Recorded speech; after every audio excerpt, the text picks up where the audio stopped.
warahmatullahi wabarakatuh.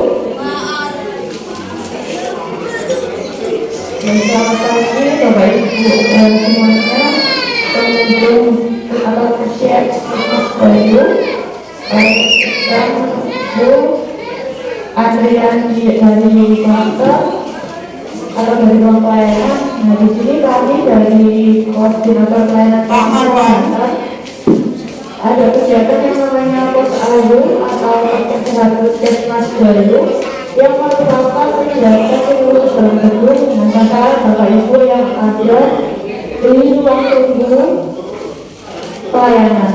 Nah, setiap bulannya di sini kami menyampaikan materi atau informasi yang berbeda.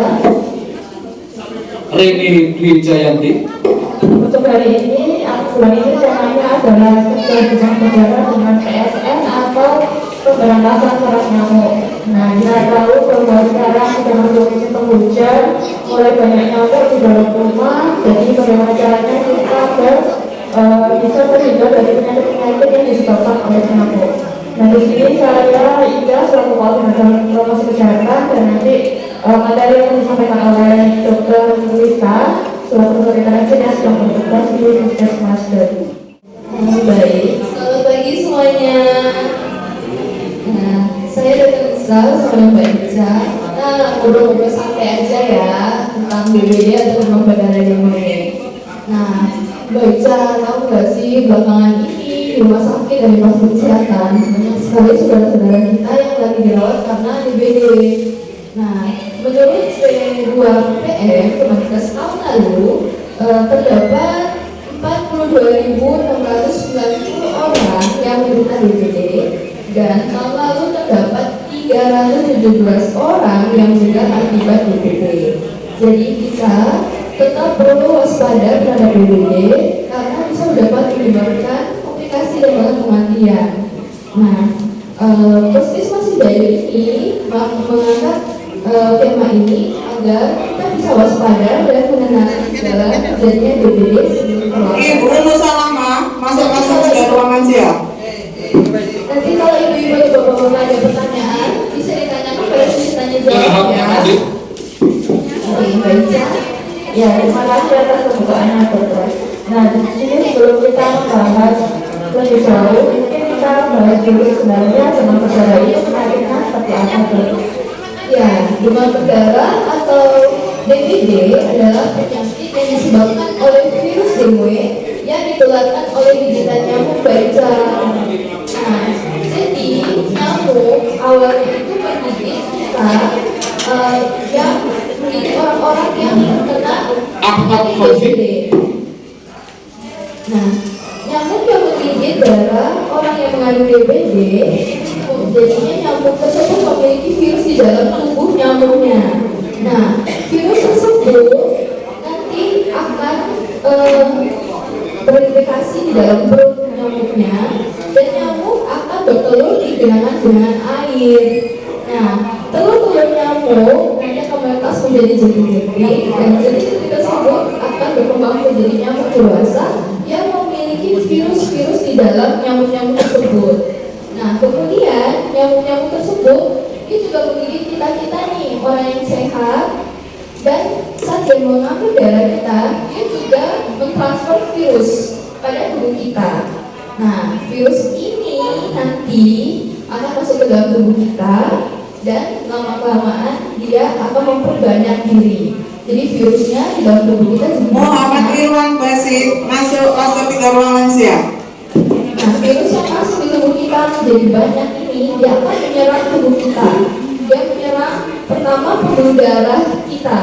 Nah, jadinya pembuluh darah kita tuh lebih lemah dibandingkan orang-orang normal biasanya. Jadinya pembuluh darahnya lemah dan gampang sekali kita terjadi dehidrasi karena pembuluh darah yang lemah tersebut. Kedua, dia juga menyerang dari lambung dan usus kita, membuat lambung dan usus kita itu pergerakannya itu jadi lambat.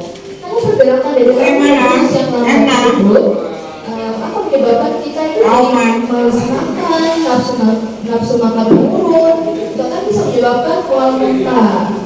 Nah, saat itu juga virus ini juga menyerang ke dalam tubuh kita, itu mana di dalam tubuh kita ini terdapat satu sistem pembentuk darah dan trombosit. Nah, virus ini dia akan menghambat pembentukan darah dan trombosit yang ada di tubuh kita, yang menyebabkan tubuh kita ini gampang sekali terjadi perdarahan. Begitu baca.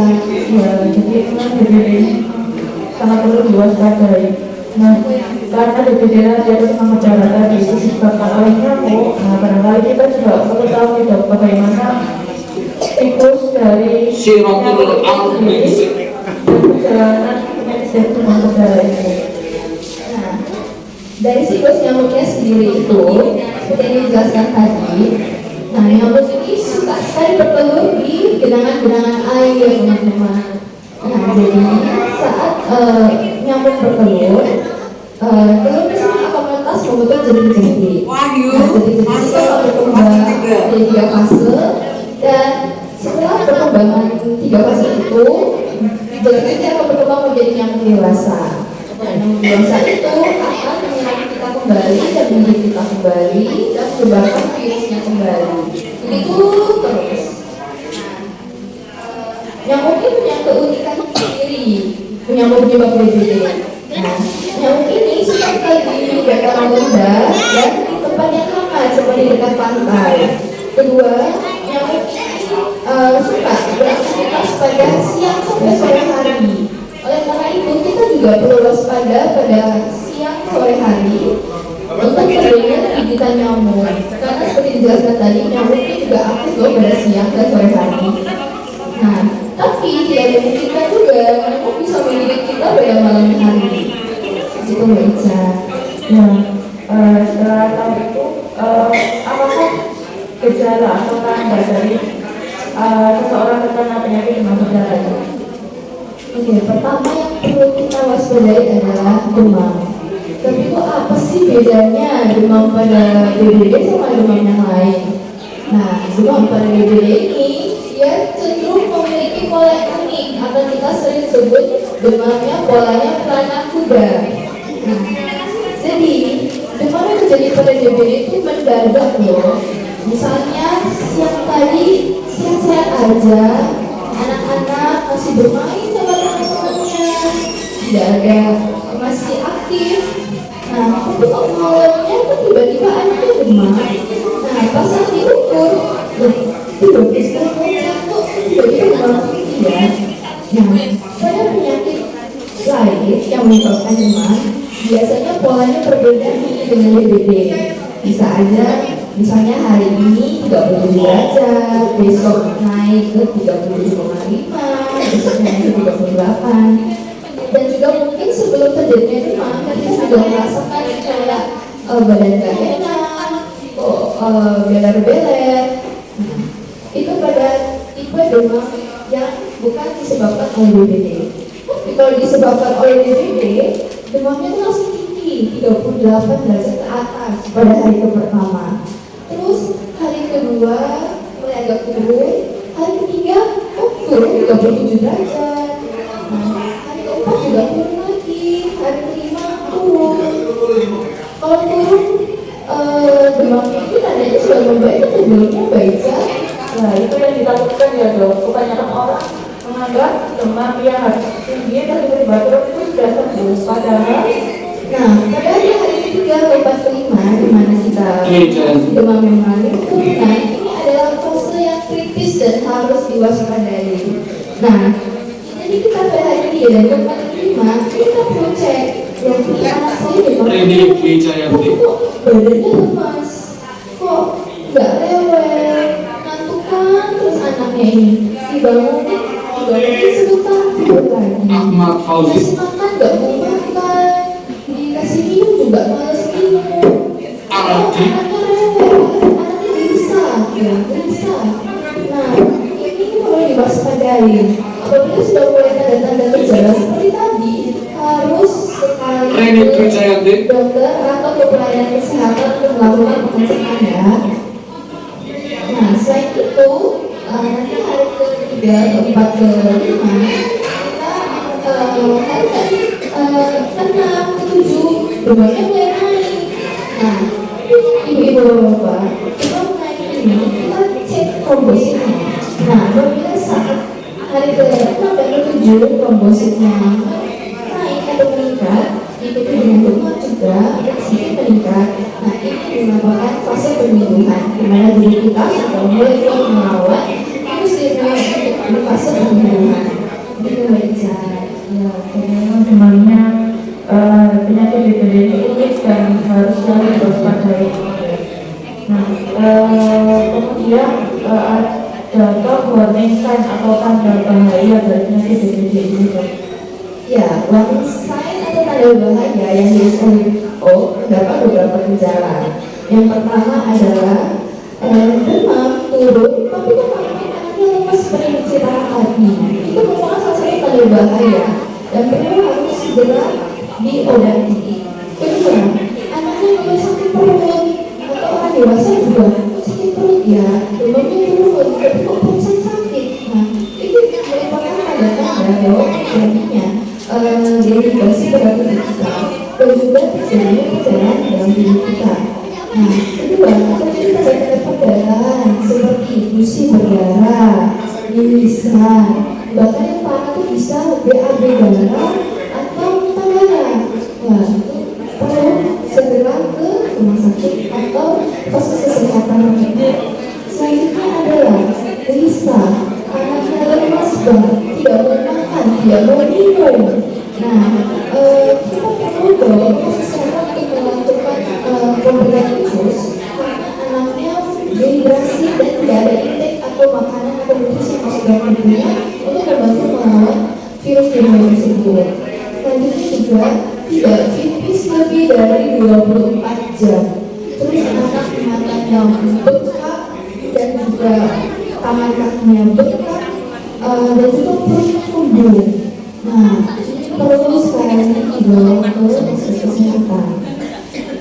Satu gejala dari kecelakaan tadi atau gejala warning sign atau tanda-tanda bahaya harus segera ke dokter. Selain itu juga, misalnya anaknya demam, demamnya hitung 3 kali 24 jam, ya, 3 kali 24 jam. Bawa ke fasilitas kesehatan untuk melakukan pemeriksaan darah lengkap dan komposit untuk untuk kita bisa mengenali penanganan pertama untuk DBD. Ya, jadi itu tadi tanda-tanda bahaya yang harus dikenali apabila ada keluarga atau anggota di rumah tangga yang sedang sakit demam. Barangkali demamnya ini demam DBD atau demam biasa, itu kita juga perlu aware atau sadar bagaimana perbedaannya tadi. Nah, setelah kita bahas tentang demam berdarah tadi, mungkin apakah ada penanganan awal dari gejala demam tadi? Ya, untuk penanganan awal dari demam hari pertama kedua, nah biasanya kita akan berikan obat penurun demam atau pereda demam. Nah, selanjutnya kita perlu istirahat ya, dari aktivitas berat maupun aktivitas apapun dulu. Kita fokus istirahat ya, atau bed rest. Yang ketiga adalah harus makan dan minum. Minumnya minimal 2 liter per hari. Makan tetap harus makan yang sehat dan bergizi dengan cukup karbohidrat, protein, mineral dan vitamin. Mungkin bisa pertimbangkan tentang suplemen vitamin juga untuk tubuh kita dengan memberikan nutrisi dan juga cairan untuk tubuh kita bisa memiliki antibodi yang baik melawan virus DBD. Nah, selanjutnya juga kita bisa kompres nih. Kompresnya jangan dari aja.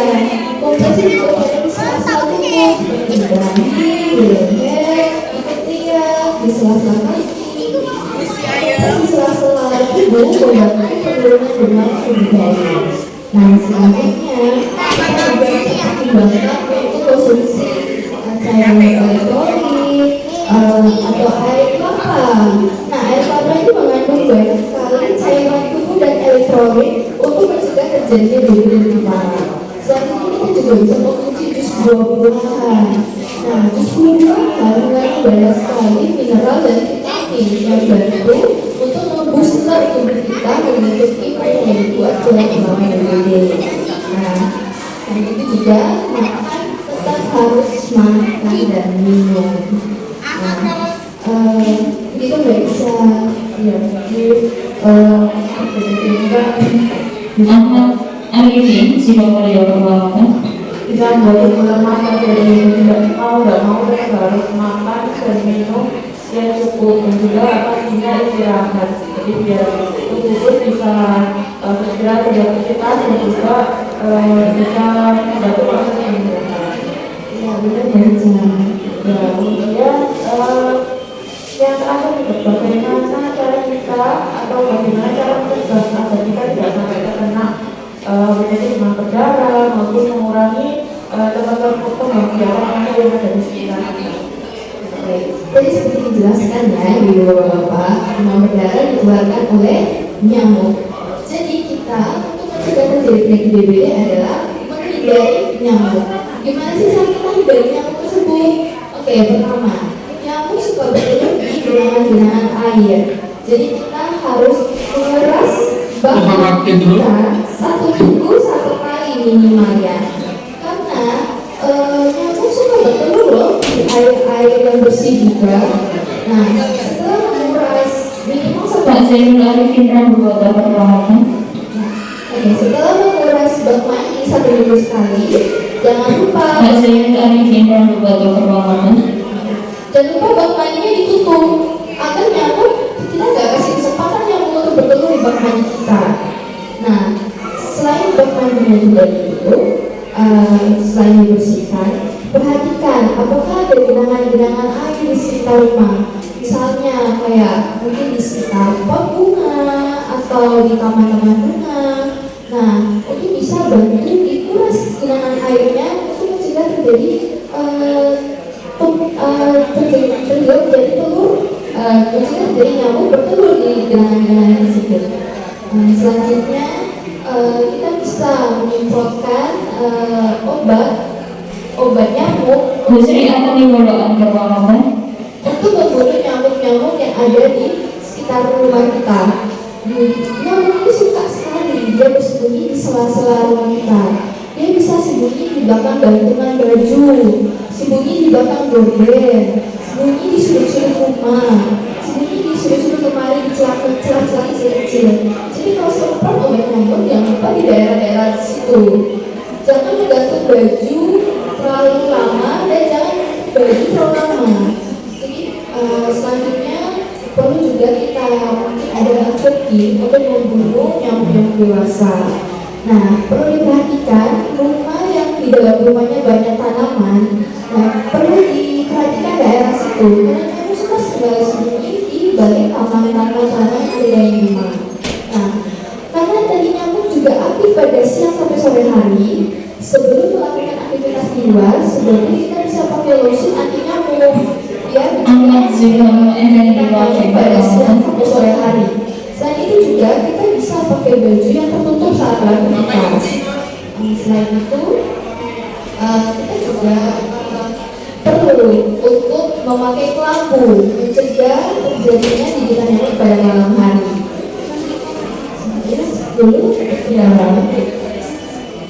mungkin bisa ditambah ini dong, biasanya orang itu juga banyak yang ngasih ikan kota jentik di Ibu Munifah. di rumahnya itu. benar sekali. Ya, itu juga salah satu untuk mengurangi atau biar ikannya ini makan jentik-jentik yang ada di bak mandi tadi. Tapi tetap diutamakan adalah menguras minimal 1 minggu sekali itu tadi. Jadi meskipun ada ikannya, meskipun pakai mungkin agate yang ditaruh di bak mandi, nah tetap pencegahan yang tetap adalah menguras dan menyikat. Nah, kita kan nggak hanya apa tadi detik-detiknya saja, tapi juga menyikat sampai barangkali ada telur-telur yang sudah menempel di bak mandi. Nah, dengan menyikat dan menguras tadi bisa membersihkan bak mandi itu lebih bersih. Selanjutnya mungkin kegiatan sosial bisa dengan gotong royong, barangkali ada got atau saluran air Justinus apa Sukareja Kerwangoban? yang tersumbat atau buntu. Justinus apa Sukareja Kerwangoban? Mungkin satu RT atau satu gang bisa kerja bakti gotong royong membersihkan lingkungan sekitar termasuk saluran air yang tersumbat tadi untuk mencegah nyamuk-nyamuk ini berkembang biak di sekitar rumah kita. Justinus apa Sukareja Kerwangoban? Mungkin bapak-bapak, ibu-ibu di Bu Ungu sarang nama Jo Asam Kerwangoban? mungkin di lingkungan tempat tinggal ibu bapak ada nggak sih yang sudah melakukan gotong royong untuk membersihkan lingkungan sekitar? Mungkin belum ada masih ya. Siratul Kalau Awal. mungkin bisa direncanakan ke depannya jadi pencegahan DBD. Nah, mungkin selanjutnya kita akan melanjutkan sesi kedua yang biasanya Boleh barangkali ada dari Bapak Ibu yang mau bertanya terkait DBD dan pencegahannya, monggo dipersilakan.